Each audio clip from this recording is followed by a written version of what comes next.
There are moments in life when you don't feel broken, you don't feel fine either, you just don't feel anything at all. And strangely, nobody really talks about that. People imagine emotional struggles as something dramatic: tears, anger, or visible pain. But emotional numbness rarely looks like that. Most of the time, it's quiet, invisible. Sometimes it looks like sitting in your room staring at the wall, not sad, not happy, just suspended. Other times, it looks like laughing at the right moment because you know you're supposed to, acting excited because the situation demands it, or telling someone you're okay because you don't even know what not okay means anymore. And over time, some people grow so used to feeling nothing that they start believing that's simply who they are. But psychology tells a different story. Emotional numbness is not a personality trait. It's a signal. It's your mind saying, I need to protect you from something you're not ready to feel. Many people think the opposite of emotion is apathy, but that's not quite true. Apathy means you don't care. Emotional numbness is different. It's when you want to care, but something inside you has turned the switch off. And that difference reveals something important about the human mind. We are not built to be emotionless. We are built to survive emotions that become too overwhelming. Think about a moment in your life when you expected to feel something powerful. Maybe it was a loss, a disappointment, an ending, or a goodbye.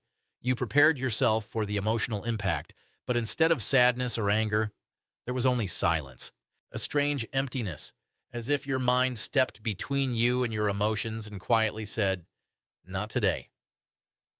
This is emotional numbing. It's not a malfunction, it's a defense system.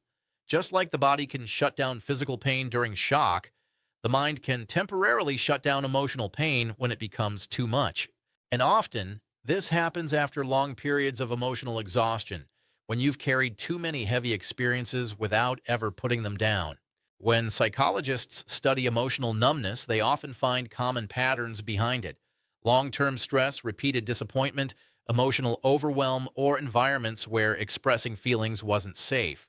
Over time, the mind adapts by becoming quieter, but numbness has a lonely side, not loud loneliness, the quiet kind. The kind where you sit among people but feel like you're behind a glass wall. You can see them and hear them, but you can't fully connect. You start losing interest in things you once loved. Excitement fades, even joy feels distant. And eventually, you may begin wondering if this is just who you've become. But here's something important. Emotional numbness is not permanent. Psychologists call this state emotional blunting, where both positive and negative feelings become muted. But feelings don't disappear. They wait. The mind simply pauses emotional processing until it believes it's safe enough to feel again. And safety isn't just about your environment. It's about whether your mind believes you can handle what you're feeling. That's why numbness often happens to people who actually feel very deeply.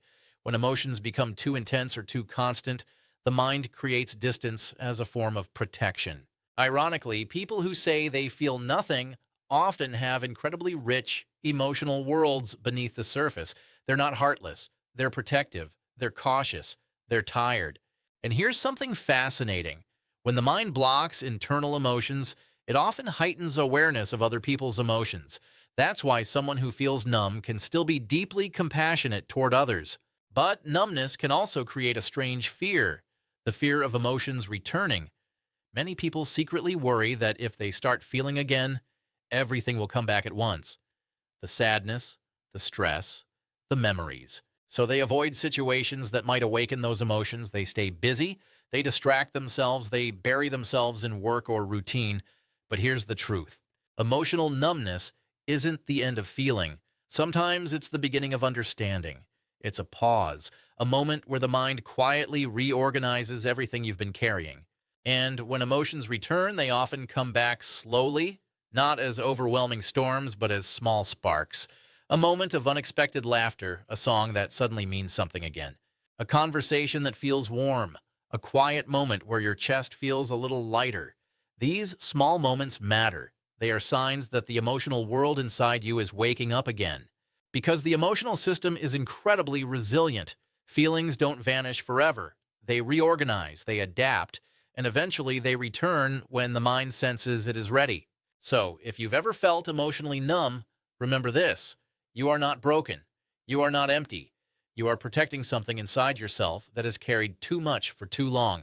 And sometimes the mind goes quiet, not because it has stopped caring, but because it is waiting for a moment when it finally feels safe enough to feel again.